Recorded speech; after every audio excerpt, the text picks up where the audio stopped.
పర్వాలేదు తీసుకోండి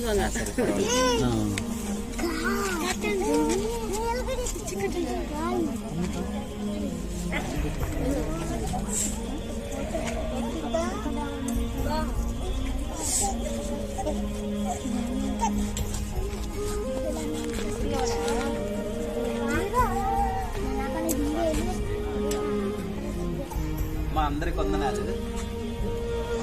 వందనే. బాగున్నారా? బాగుండాలి. ఎందుకంటే దేవుడు లోకమును ఎంతో ప్రేమించాడు. ఈ లోకంలో మనం ఎలా ఉన్నా కానీ మనకంటూ ఒక లోకం ఉంది. ಈ ಲೋಕನ ಹೆಂಗಿದ್ರು ನಮ್ಗಂತೂ ಒಂದು ದೇವರು ಒಂದು ಲೋಕವನ್ನು ನಮ್ಗೆ ಇಟ್ಟಿದ್ದಾರೆ. ఆ లోకం ఏంటంటే శాశ్వతమైన లోకం. ఆ లోకವೇ ನಮ್ಗೆ ಶಾಶ್ವತವಾಗಿರುವಂತ లోక.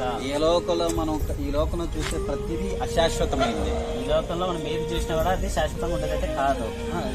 శాశ్వతವಾಗಿರುವಂತಲ್ಲ అది. కొంతమంది అందమైన భవనాల్లో నివసిస్తూ ఉంటారు. ಅನೇಕರು ತುಂಬಾ ದೊಡ್ಡ ದೊಡ್ಡ ಭವನದಲ್ಲಿ ಜೀವನ ಮಾಡ್ತಾ ಇರ್ತಾರೆ. ಅರೆಮನೆಗಳಲ್ಲಿ ಜೀವನ ಮಾಡ್ತಾ ಇರ್ತಾರೆ. పట్టు వస్త్రాలు ధరిస్తూ ఉంటారు. ಬೆಲೆ ಬಾಳುವಂತ ವಸ್ತ್ರಗಳನ್ನು ಧರಿಸ್ತಾ ಇರ್ತಾರೆ.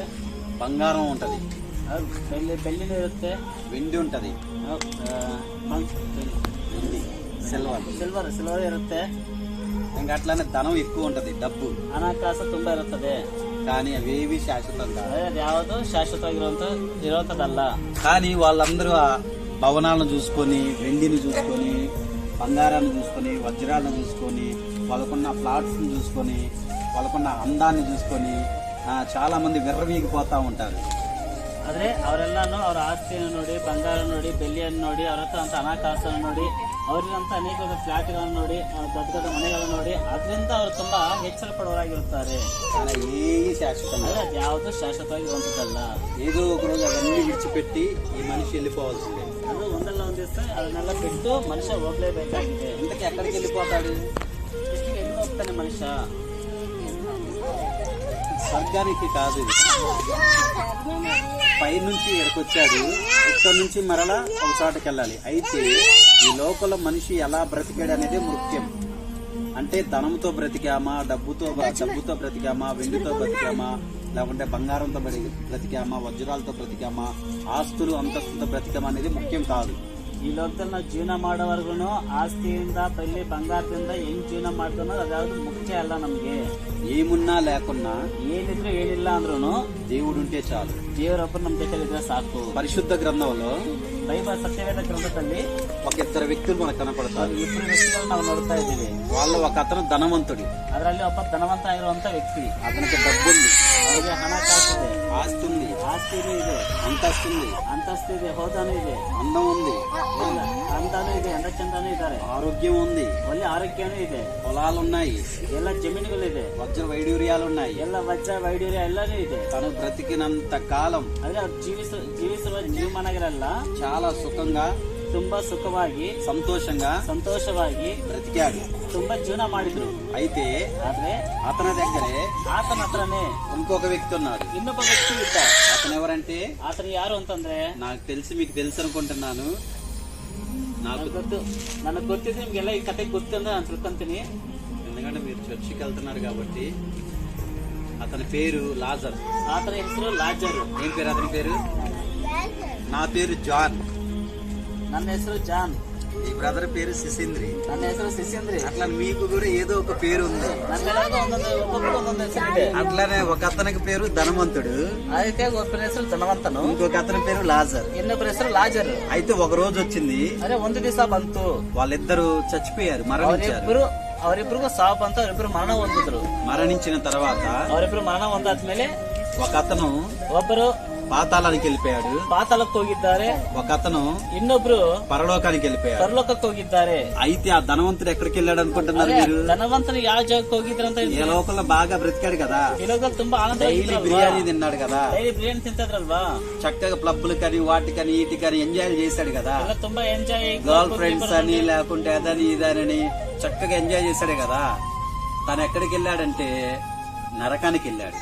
ತುಂಬಾ ಆನಂದವಾಗಿ ಸಂತೋಷವಾಗಿ ಗರ್ಲ್ ಫ್ರೆಂಡ್ ಜೊತೆಯಲ್ಲಿ ಕಬ್ಬು ಪ್ರಪ್ಪ ಅಂತ ಹೋಗಿರುವಂತ ಧನವಂತರಾಗಿರುವಂತ ವ್ಯಕ್ತಿ ಮರಣ ಹೊಂದಿದ್ಮೇಲೆ ಪಾತಾಳಕ್ಕೆ ಹೋಗಿದ್ದಾರೆ. కానీ ఏమి లేకపోయినా, ಅದೇ ಏನಿಲ್ಲ ಅಂದ್ರೂ, తినడానికి లేకపోయినా, ತಿನ್ನಕ್ಕೂ ಊಟ ಇಲ್ಲ ಅಂದ್ರೂ, కట్టుకోవడానికి వస్త్రాలు లేకపోయినా, ಹಾಕೊಳ್ಳಕ್ಕೆ ಬಟ್ಟೆ ಇಲ್ಲ ಅಂತಂದ್ರೂ నాకు దేవుడున్నాడు, ನಮ್ಗೆ ದೇವರಿದ್ದಾನೆ, ఆ దేవుడుంటే నాకు చాలు ಆ ದೇವರೊಬ್ಬರಿದ್ರೆ ನಂಗೆ ಸಾಕು అని ఈ లాజరు ಆದ್ರೆ ಈ ಲಾಜರು దేవుని విడిచిపెట్టకుండా ದೇವರನ್ನ ಬಿಡ್ದಿರಾ బ్రతికాడు.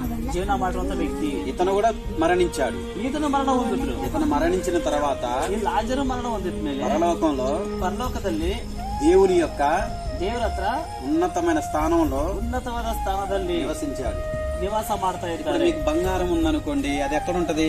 ముక్కుని ఉంటది, లేదంటే చెవుకుంటది, లేకుంటే మెల్లో ఉంటది, లేదంటే చేతికుంటది. ఇంకా ఎక్కువైతే కాళ్ళకేసుకొని తిరగవచ్చు, కడియాలు వేసుకొని కదా.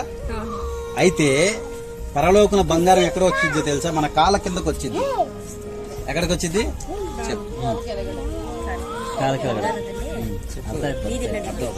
ఓకే.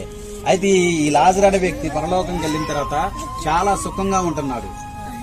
ఏ లోకలో మనం 3 పూట్ల తిన్నా గానీ మనకు ఆకలి అయింది. ఎంత వాటర్ తాగుతున్నా గానీ మరలా ఒకనొక సమయంలో మనకి దాహం వేస్తా ఉంటది. కానీ అక్కడికి వెళ్ళాక అది ఎంత విచిత్రమో, ట్రాన్స్లేషన్ చేయి, అతనికి ఆకలి అవ్వట్లా. ಅದೇ ಲಾಜರು ಈ ಲೋಕದಲ್ಲಿ ಇರೋವರೆಗೂ ಅದಕ್ಕೆ ಹೊಟ್ಟೆ ಹಸಿವು ಇತ್ತು, ಬಟ್ಟೆ ಇಲ್ಲ ಕೊರತೆ ಇತ್ತು, ಅವ್ರಿಗೆ ಅನಾರೋಗ್ಯವಾಗಿದ್ರು, ಎಲ್ಲ ಇದ್ರು. ಆದ್ರೆ ಈಗ ಪರಲೋಕಕ್ಕೆ ಹೋದ ಮೇಲೆ ಅದಕ್ಕೂ ಅನಾರೋಗ್ಯವಿಲ್ಲ, ಬಟ್ಟೆ ಹಾಕಿ ಚಿಂತೆ ಇಲ್ಲ, ಅವ್ರಿಗೆ ಹೊಟ್ಟೆ ಹಸು ಅನ್ನೋದು ಇಲ್ಲ ಆ ಜಾಗದಲ್ಲಿ. ಅದೇ ಈ ಲೋಕ ಇರೋವರೆಗೂ ಅವ್ರಿಗೂ ಹೊಟ್ಟೆ ಹಸುಗಾಗಿ ಅವರು ಎದುರು ನೋಡುವಂತ ವ್ಯಕ್ತಿ ಆಗಿದ್ರು. అయితే ఈ ధనవంతుడు మాత్రం ಅದೇ ಧನವಂತನು పాతాళలోకి వెళ్ళాక ಪಾತಾಳಕ್ಕೆ ಹೋದ್ಮೇಲೆ ఒక్క చుక్క నీటి బొట్టు, ಒಂದು ಹನಿ ನೀರು, దానికోసం ఈ పేదవాడి లాజర్ని బ్రతుకులాడుతా ఉన్నాడు. ಆ ಬಡವನಾಗಿದ್ದಂತ ಈ ಲಾಜರನ್ನ ನೋಡಿ ఎదురు ನೋಡ್ತಾ ಇದ್ದಾರೆ. అబ్రాహాంతో చెప్తున్నాడు, తండ్రి అని అబ్రాహమ, ఆ లాజరు యొక్క చిచ్చుకుని వెళ్తూ ఒక్క నీటి బొట్టుతో మన దాహం తీరిద్దా? ಒಂದು ಕಿರು ಬೆರಳಲ್ಲಿ ಅದ್ದಿ ನೀರ್ ಬೇಕು ಅಂತ ಕೇಳ್ತಾನೆ ಧನವಂತ. ಅದೇ ಆ ಒಂದು ಚಿಕ್ಕ ನೀರಿಂದ ఈతకి దాహ తీరుತ್ತಾ? కనీసం మన దాహం తీరాలన్నా ఒక చిన్న గ్లాస్ అన్న వాటర్ తాగాలి. ನಮ್ಗೆ ದಾಹ ತೀರ್ಬೇಕಂತಂದ್ರು, ತೃಪ್ತಿ ಆಗ್ಬೇಕಂದ್ರೆ ಒಂದು ಗ್ಲಾಸ್ ನೀರನ್ನಾದ್ರೂ ನಾವು ಕುಡಿತೀವಿ. కానీ ఇక్కడ అంటున్నాడు ఒక్క నీటి బొట్టు, ఒక్క చిన్న నీటి బొట్టు కావాలంటున్నాడు. అదే ఈತಗೆ చిಕ್ಕದಾಗಿ ನೀರು ಬೊಡಗೆ ಬೇಕು ಅಂತ ಕೇಳ್ತಾವ್ರೆ. అంటే ಆದ್ರೆ ఏ లోకంలో మనం ఎలా బ్రతికా ఉన్నది కాదు ముఖ్యం. ఈ లోకದಲ್ಲಿ ನಾವು ಹೆಂಗ್ ಜೀವನ ಮಾಡಿದ್ರದಲ್ಲ ಮುಖ್ಯ. ఈ లోకాన్ని విడిచి వెళ్ళాక 2 లోకాలు ఉన్నాయి. ఈ లోకాన్ని ಬಿಟ್ಟೋದ್ರೆ ನಮಗೆ 2 ಲೋಕಗಳಿದೆ.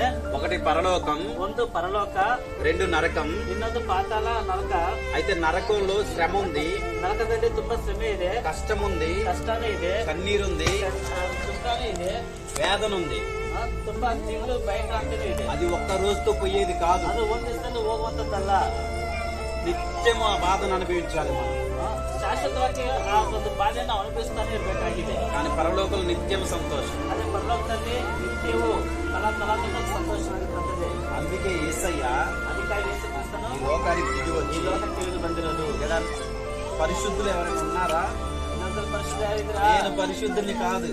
ನಾನು ಪರಿಶುದ್ಧನಲ್ಲ. ఎంత బట్టలు వేసుకుని ఎంత ఎట్లా ఉన్నా కానీ పరిశుద్ధుని కాదు. ಯಾರು ಒಳ್ಳೆ ಬಟ್ಟೆ ಹಾಕೊಂಡು ಈಗ ಮುಂದೆ ಬಂದ್ರೆ ನಾವು ಪರಿಶುದ್ಧರಲ್ಲ. పాపుల్లోకెల్లా ఎవరన్నా ప్రధాన పాపున్నారంటే, ಪಾಪಿಗಳಲ್ಲಿ ಪ್ರಧಾನವಾದ ಪಾಪಿ ಯಾರಾದ್ರೂ ಇದ್ದಾರೆ ಅಂತಂದ್ರೆ అది నేనే. ಅದು ನಾನೇ అది.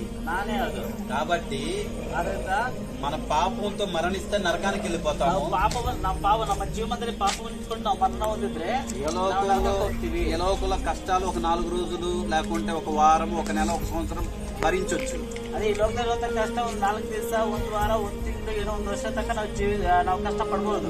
కానీ నరకం అలా కాదు. ಅದೇ ನರಕದಲ್ಲಿ ಆತ ಇರೋದಿಲ್ಲ. దాని నుంచి తప్పించడానికి ಅದರಿಂದ ತಪ್ಪಿಸಲು మన పాపాలన్నీ యేసయ్య ನಮ್ಮ ಪಾಪಗಳನ್ನ ಯೇಸು తన భుజం మీద వేసుకొని ಆತನ ಸಿಲುಬೆಯಲ್ಲಿ ಹೊತ್ತುಕೊಂಡು సిలువకెళ్ళి ಸಿಲುಬೆಗೆ ಹೋಗಿ సిలువలో ప్రాణం పెట్టి ಸಿಲುಬೆಯಲ್ಲಿ ಪ್ರಾಣ ಬಿಟ್ಟು మన కోసం రక్తం కార్చి ನಮಗಾಗಿ ರಕ್ತವನ್ನು ಚೆಲ್ಲಿ ప్రాణం పెట్టాడు. ಪ್ರಾಣ ಬಿಟ್ಟಿದ್ದಾರೆ. రోజున యేసయ్యను నమ్ముకుంటే, ಇವತ್ತು ನಾವು ಯೇಸು ಕ್ರಿಸ್ತನ ನಾವು ಅಂಗೀಕಾರ ಮಾಡೋದಾದ್ರೆ మనకి నిత్య జీవం ఉంది. ನಮಗೆ ನಿತ್ಯ ಜೀವವನ್ನು యేసుని నమ్ముకోవడానికి ಯೇಸು ಕ್ರಿಸ್ತನ ನಂಬುವುದಕ್ಕೆ డబ్బు అవసరం లేదు, ಹಣಕಾಸು ಬೇಕಾಗಿಲ್ಲ, ఆస్తులు అవసరం లేదు, ಆಸ್ತಿ ಬೇಕಾಗಿಲ್ಲ, అంతస్తులు అవసరం లేదు, ಹೋದಾ ಬೇಕಾಗಿಲ್ಲ, అందం అవసరం లేదు, ಅಂದ ಚಂದಗಳು ಬೇಕಾಗಿಲ್ಲ, ఇంకోటి ఏం అవసరం లేదు. ಈ ಲೋಕ ಅತಿಥಿಯೆಲ್ಲ ಏನು ಬೇಕಾಗಿಲ್ಲ. ಆತನಿಗೆ ఉన్న పాటున ಇರುವಂತ ಜಾಗದಲ್ಲೇನೆ యేసయ్యా నేను పాపిని, ಯೇಸುವೆ ನನ್ನ ಪಾಪಿ, మనకేమున్నా లేకపోయినా ಏನಿದ್ರು ಏನಿಲ್ಲ ಅಂದ್ರೂ నీవు ఉంటే చాలయ్యా. ಒಬ್ಬ ಇದ್ದಂಗೆ ಸಾಕು. ఎందుకంటే ఈ లోకంలో ఏది శాశ్వతం కాదు కదా. ಈ ಲೋಕದಲ್ಲಿ ಯಾವ್ದು ಶಾಶ್ವತ ಆಗಿರೋದಲ್ಲ. గొప్పగా బతికే వాళ్ళైనా ತುಂಬಾ ಅಂದಚಂದವಾಗಿದ್ದು ಬದುಕೋರಾದ್ರೂ, లేకుంటే మనలాగా బ్రతికే వాళ్ళు ఎవరైనా ತುಂಬಾ ಕಡು ಬಡವರಾಗಿದ್ದು ಜೀವನ ಮಾಡಿದ್ರು ఒక రోజు మరణించాల్సిందే. ಒಂದಲ್ಲ ಒಂದ್ ದಿವಸ ನಾವು ಮರಣ ಹೊಂದಲೇಬೇಕು. దేవుని దగ్గరికి వెళ్లాల్సిందే, ನಾವು ಹೋಗ್ಲೇಬೇಕಾಗಿದೆ. లెక్క చెప్పాల్సిందే. ನಾದ್ರಿಗೆ ನಾವು ಲೆಕ್ಕವನ್ನು ಒಪ್ಪಿಸ್ಕೊಡ್ಲೇಬೇಕಾಗಿದೆ. కాబట్టి నా తల్లి, ಅದಕ್ಕಾಗಿ ನಮ್ಮ ತಾಯಿಂದಿರೆ, నా చెల్లి, ನಮ್ಮ ತಂಗಿಂದಿರೆ, నా అక్క, ನಮ್ಮ ಅಕ್ಕಂದಿರೆ, ప్రియ సహోదరి, ನಮ್ಮ ಪ್ರಿಯ ಸಹೋದರರೇ, మీకు అందరికీ చెప్తున్నాను నా చేతులు జోడించి, ಎಲ್ಲರಿಗೂ ನಮ್ಮ ಕೈಗಳನ್ನ ಜೋಡಿಸಿ ನಾನು ಹೇಳ್ತಾ ಇದ್ದೇನೆ, ఈ లోపల మనకి ఏమున్నా లేకపోయినా ನಮ್ಗೆ ಏನಿದ್ರು ಏನಿಲ್ಲ ಅಂದ್ರೂ మనం బాధపడాల్సిన అవసరం లేదు. ನಾವು ದುಃಖ ಪಡಬೇಕು ಅವಶ್ಯಕತೆ ಇಲ್ಲ. మనకు దేవుడు ఉంటే చాలు. ದೇವರೊಬ್ಬರು ಇದ್ರೆ ಸಾಕು. ఆ దేవుడు ಆ ದೇವರು మనకు ఉన్నతమైన స్థానాన్ని, ನಮಗೆ ఉన్నతವಾದ ಸ್ಥಾನವನ್ನು ಕೊಡುವರಾಗಿದ್ದಾರೆ, పరలోకాన్ని ఇస్తాడు. ಪರಲೋಕವನ್ನು ఆ ಕೊಡುವರಾಗಿದ್ದಾರೆ. ధనవంతుడు ఈ లోకంలో బాగానే బ్రతుకుండొచ్చు, ಆ ಧನವಂತನ ಈ ಲೋಕದಲ್ಲಿ ಚೆನ್ನಾಗಿ ಜೀವನ ಮಾಡಿರ್ಬೋದು, నరకానికి పోయి ನರಕಕ್ಕೆ ಹೋಗಿ నిత్యం వేదన పడుతున్నాడు. ಶಾಶ್ವತ ಕಾಲಕ್ಕೆ ಬೇರೆ ಅನುಭವಿಸ್ತಾ లాజరు ಇದೇ ಲಾಜರು పరలోకం పోయి ಪರಲೋಕಕ್ಕೆ ಹೋಗಿ బంగారపు వీధులలో, ಬಂಗಾರದ ಮಡಿಯಲ್ಲಿ, పరలోక పట్టణంలో ಪರಲೋಕದ ಪಟ್ಟಣಗಳಲ್ಲಿ సుఖంగా బ్రతుకుతున్నాడు. ಸುಖವಾಗಿ ಆನಂದವಾಗಿ ಜೀವನ ಮಾಡ್ತಾ ಇದ್ದಾನೆ. అంత మాత్రమే కాదు గాని ಅದಷ್ಟು ಮಟ್ಟಕ್ಕೆ ಅಲ್ಲ, ఏసైనా నమ్ముకుంటే ಯೇಸು ಕ್ರಿಸ್ತನ ಅಂಗೀಕರಣ ಮಾಡೋದಾದ್ರೆ పూరక మాటలు చెప్పిపోయేవాడు కాదు. ಆತ ತುಂಬಾ ಸುಮ್ಮನೆ ಮಾತುಗಳನ್ನ ಹೇಳಿ ಹೋಗುವಂತ ದೇವರಲ್ಲ. నిశ్చయంగా మనల్ని ఆశీర్దిస్తాడు. ಶಾಶ್ವತ ನಿಶ್ಚಯವಾದ ಆತ ನಮ್ಮನ್ನು ಆಶೀರ್ವಾದ ಮಾಡೇ ಮಾಡುತ್ತಾರೆ. దావీదని ఒక వ్యక్తి ఉన్నాడు, ದಾವೀದ ಅಂತ ಒಬ್ಬ ವ್ಯಕ್ತಿ ಇದ್ದಾರೆ. గొర్రెలు కాసుకునేవాడు, ಆತ ಕುರಿಗಳ ಮೇಯಿಸುವಂತ ವ್ಯಕ್ತಿ. తండ్రి విలువనివ్వలేదు, ತಂದೆ ಆತನಿಗೆ ಬೆಲೆ ಕೊಟ್ಟಿಲ್ಲ, అన్నదమ్ముల విలువనివ్వలేదు, ಅಣ್ಣ ತಮ್ಮಂದಿರು ಆತನಿಗೆ ಬೆಲೆಯನ್ನು ಕೊಟ್ಟಿಲ್ಲ, పాస్టర్ గారు కూడా ఆయనకి కొంతగా విలువనివ్వలేదు. ಅಲ್ಲಿ ಕೆಲಸಗಾರರು ಸಹ ಯಾರು ಆತನಿಗೆ ರೆಸ್ಪೆಕ್ಟ್ ಅನ್ನು ಕೊಟ್ಟಿಲ್ಲ. కానీ దేవుడు అతనికి విలువనిచ్చాడు. ದೇವರು ಮಾತ್ರ ಆತನಿಗೆ ಘನತೆಯನ್ನು కాబట్టి ಅದರಿಂದ ఈ లోకంలో ಈ ಲೋಕದಲ್ಲಿ ఎవరు నీకు విలువనిచ్చినా ఇవ్వకపోయినా, ಯಾರು ನಿಮಗೆ ಘನತೆ ಕೊಟ್ಟರು ಕೊಟ್ಟಿಲ್ಲ ಅಂದ್ರೂ, ఎవరు నిన్ను ప్రేమించినా ప్రేమించకపోయినా, ಯಾರು ಪ್ರೀತಿ ಮಾತ್ರ ಮಾಡಿಲ್ಲ ಅಂದ್ರೂ, ఎవరు నీకు తోడుగా ఉన్నా ఉండకపోయినా, ಯಾರು ನಿಮ್ ಜೊತೆ ಇದ್ರು ಇಲ್ಲ ಅಂದ್ರೂ యేసయ్య నీకు తోడుగా ఉంటాడు. ನಿಮಗೆ ಜೊತೆಯಾಗಿರುತ್ತಾರೆ. ఆయన నీ స్థితిని మారుస్తాడు. ನಿಮ್ಮ ಸ್ಥಿತಿಯನ್ನು ಬದಲಾಯಿಸುತ್ತಾರೆ. దావీదును గొర్రెల దుడ్డులోంచి పిలిచినట్టు, ದಾವೀದರನ್ನ ಕುರಿಗಳ ಮಧ್ಯದಿಂದ ಕರ್ಕೊಂಡ್ ಬಂದಿದ್ದ ಹಾಗೆ, ఇశ్రాయేల్ రాజ్యం పైన ಇಸ್ರಾಯೇಲ್ ರಾಜ್ಯದ ಮೇಲೆ రాజుగా నిలబెట్టినట్టు, ರಾಜ್ಯಾಗಿ ನಿಲ್ಲಿಸಿದ ಹಾಗೆ ఆ దేవుని కలిగి ఉంటే, ಆ ದೇವರು ನಾವು ಹೊಂದಿರೋದಾದ್ರೆ, ఇదిగో ఈ పాకలో నుంచి మనం ಅದೇ ಈ ಒಂದು ಶೆಡ್ಡಿಂದ ನಾವು భవనంలోకి వెళ్ళిపోతాము. ಅರಮನೆಗೆ ನಾವು ಹೋಗ್ತೀವಿ. దేవునికి అసాధ్యమైనది ఏదీ లేదు. ಅಸಾಧ್ಯವಾದ ಯಾವುದೂ ಇಲ್ಲ. అసలు ఆయనకి అసాధ్యమైనది ఏదీ లేదు. ಆತನಿಗೆ ಅಸಾಧ್ಯವಾದದ್ದು ಯಾವುದೂ ಇಲ್ಲ. కాబట్టి మనకు భవనాలు ఇంకోటి అవసరం లేదు. కానీ ಆದ್ರೆ ನಮ್ಗೆ ಏನೋ ದೊಡ್ಡ ಬಿಲ್ಡಿಂಗ್ ಅರಮನೆಗಳು ನಮ್ಗೆ ಬೇಕಾಗಿಲ್ಲ. మనం ఈ స్థితిలోనే ನಮ್ಗೆ ಇರುವಂತ ಸ್ಥಿತಿಯಲ್ಲಿ దేవుని స్తుతించగలిగితే ದೇವರನ್ನ ಸ್ತುತಿ ಮಾಡೋದಾದ್ರೆ దేవుడు ఆనందిస్తాడు, ದೇವರು ಆನಂದ ಪಡುತ್ತಾರೆ, మనల్ని ఆశీర్వదిస్తాడు. ನಮ್ಮನ್ನ ಆಶೀರ್ವಾದ ಮಾಡುತ್ತಾರೆ. కాబట్టి ఇప్పుడు యేసయ్య ఎంతమందికి కావాలి? ಅದರಿಂದ ಇವಾಗ ಎಷ್ಟು ಜನರಿಗೆ ಬೇಕು? అందరికీ కావాలి కదా. నాకు కావాలి, నీకు కావాలి, మనందరికి కావాలి కదా. మరి యేసయ్య కావాలన్న చేతుల పైకి ఎత్తండి. ಎಷ್ಟು ಜನಕ್ಕೆ ಎಷ್ಟು ಬೇಕಾಗಲ್ಲ ಕೈಗಳ ಮೇಲೆ ಕೆತ್ತಿ. ఏ లోకల మనం ఎవరికి చెయ్యి ఇచ్చినా వాళ్ళు మనల్ని వాడుకుని వదిలేస్తారు. ಈ ಲೋಕದಲ್ಲಿ ನಾವು ಯಾರಿಗೆ ನಾವು ಕೈ ಕೊಟ್ಟರು ಅವರೆಲ್ಲ ನಮ್ಮನ್ನ ಉಪಯೋಗಿಸಿಕೊಂಡು ಬಿಟ್ಬಿಡೋರಾಗಿರ್ತಾರೆ. వాళ్ళు నీతో అవసరం ఉన్నంత సేపే నిన్ను చూస్తారు, నీతో మాట్లాడతారు, నీతో కూర్చుంటారు, నీతో నడుస్తారు. ಆದ್ರೆ ಈ ಲೋಕದಲ್ಲಿರುವಂತ ಮನುಷ್ಯ ನಿಮ್ಮಿಂದ ಏನು ಉಪಯೋಗ ಇದ್ರೆ ಮಾತ್ರನೇ ಮಂದಿದ್ರೆ ಮಾತಾಡುತ್ತಾರೆ, ನಡೆಯುತ್ತಾರೆ, ಇರುತ್ತಾರೆ. కానీ యేసయ్య చెయ్యి పట్టుకుంటే, ಆದ್ರೆ ಯೇಸು ಕ್ರಿಸ್ತನ ಕೈ ನಾವು ಹಿಡಿಯೋದಾದ್ರೆ ఎప్పుడు నిన్ను విడిచిపెట్టడు. ಯಾವತ್ತೂ ನಮ್ಮನ್ನ ಎದುರು ಕೈ ಬಿಡೋದಿರಲ್ಲ. కాబట్టి ఈ లోకలు నువ్వు ఎవరికి చెయ్యి ఇవ్వాల్సిన అవసరం లేదు. కానీ ಅದಕ್ಕಾಗಿ ಈ ಲೋಕದಲ್ಲಿ ನಾವು ಯಾವ್ದು ಕೈ ಕೊಡಬೇಕು ಅವಶ್ಯಕತೆ ಇಲ್ಲ. యేసయ్యకి నీ చెయ్యి. ಯೇಸು ಕ್ರಿಸ್ತನ ನಿಮ್ ಕೈಗಳನ್ನ ఇప్పుడు ಕೊಡಿ. ఆయన నీ చెయ్యి పట్టుకోవాలని ఆశపడుతున్నాడు. ಆತ ನಿಮ್ ಕೈಗಳನ್ನ ಹಿಡ್ಕೋಬೇಕಂತ ಆಸೆ ಪಡ್ತಾ ಇದ್ದಾರೆ. ఒక కలెక్టర్ మన దగ్గరకు వస్తే ఎలా ఉంటది? ಒಂದು ಕಲೆಕ್ಟರ್ ನಮ್ಮ ಹತ್ರ ಬಂದ್ರೆ ಯಾವ ತರ ಇರುತ್ತೆ ನಮ್ಮ ಏರಿಯಾ? కలెక్టర్ కంటే గొప్పవాడిని యేసయ్య వచ్చాడు ఈ రాత్రి. ಕಲೆಕ್ಟರ್ಗಿಂತ ದೊಡ್ಡವರು ಯೇಸು ಕ್ರಿಸ್ತನು. హల్లెలూయా, హల్లెలూయా, హల్లెలూయా. హల్లెలూయా. కాబట్టి నమ్మండి. ಅದ ಕಾರಣದಿಂದ ನಂಬಿವಿ. మేము వచ్చాము, వెళ్ళిపోతాము. ನಾವು ಬರ್ತೀವಿ, ನಾವು ಹೋಗ್ತಾ ಇರ್ತೀವಿ. యేసయ్య వచ్చాడు, ఆయన వెళ్ళిపోడు. ಯೇಸು ಕ್ರಿಸ್ತನ ಬಂದ್ರೆ ಆತನ ಎಂದಿಗೂ ನಿಮ್ಮನ್ನು ಬಿಟ್ಟು ఆయన ಹೋಗುವುದಿಲ್ಲ. మీతోనే ఉంటాడు, ಆತ ನಿಮ್ಮ ಜೊತೆಲೇ ಇರ್ತಾರೆ, మీలోనే ఉంటాడు, ನಿಮ್ಮ ಸಂಗಡ ಇರ್ತಾರೆ. నిశ్చయంగా మిమ్మల్ని ఆశీర్దిస్తాడు. ನಿಶ್ಚಯವಾಗಿ ಆತ ನಿಮ್ಮನ್ನು ಆಶೀರ್ವಾದ ಮಾಡೇ ప్రభు ಮಾಡ್ತಾನೆ. చిత్తమైతే ದೇವರ ಚಿತ್ತವಾದ್ರೆ మరొక సంవత్సరం మీరు తిరిగి వస్తాము. ನೆಕ್ಸ್ಟ್ ಇಯರ್ ನಾವು ಬಂದೇ ಬರ್ತೀವಿ. అప్పుడు మీరు ఇలా ఉండరు, ಆಗ ಈ ರೀತಿ ಇರೋದಿಲ್ಲ. ఉన్నతమైన స్థితికి వస్తారు. ಉನ್ನತವಾದ ಸ್ಥಿತಿಗೆ ನೀವು ಬರ್ತೀರಾ. నమ్మినోడు హల్లెలూయా చెప్తామా? హల్లెలూయా, హల్లెలూయా, హల్లెలూయా. ప్రార్థన చేసుకుందాం. ಪ್ರಾರ್ಥನೆ ಮಾಡ್ಕೊಳ್ಳೋಣ. నీ చెయ్యి యేసయ్యకి ఇవ్వు, ನಿಮ್ಮ ಕೈಯಲ್ಲಿ ಯೇಸು ಕ್ರಿಸ್ತನ ಕೊಡ್ರಿ, నీ హృదయాన్ని యేసయ్యకి ఇవ్వు. ನಿಮ್ಮ ಹೃದಯಗಳನ್ನ ದೇವರಿಗೆ ಕೊಡ್ರಿ. కాబట్టి యేసే మన హృదయాన్ని కోరుకుంటున్నాడు. ಯೇಸು ನಮ್ಮ ಹೃದಯವನ್ನೇ ಕೇಳ್ತಾ ಇದ್ದಾರೆ. ఆయన మన కుడి చేతిని పట్టుకోవాలనుకుంటున్నాడు. ಆತ ನಮ್ಮ ಎಡಗೈಯನ್ನು ಇಷ್ಟಬೇಕಂತ ನೋಡ್ತಾ ಇದ್ದಾರೆ. నీ హృదయం మీద ఒక చేయి పెట్టుకొని ಹೃದಯ ಮೇಲೆ ಒಂದು ಕೈ ಇಟ್ಕೊಂಡು నీ కుడి చేతిని యేసయ్య వైపు చూపించు. ನಿಮ್ಮ ಬಲಗೈಯನ್ನು ಯೇಸು ಕ್ರಿಸ್ತನಿಗೆ ನಾವು ಕೊಡೋಣ. నేను చిన్న ప్రార్థన చేస్తున్నాను మీకోసం. ಒಂದು ಚಿಕ್ಕ ಪ್ರಾರ್ಥನೆ ನಾನು ಮಾಡುತ್ತಾ ಇದ್ದೀನಿ. యేసయ్య దిగి వచ్చి మిమ్మల్ని ఆశీర్వదిస్తాడు. ಯೇಸು ಕ್ರಿಸ್ತನ ಮನೆಗೆ ಬಂದು ಆಶೀರ್ವಾದ ಮಾಡುವವರಾಗಿರುತ್ತಾರೆ. పరిశుద్ధుడైన దేవా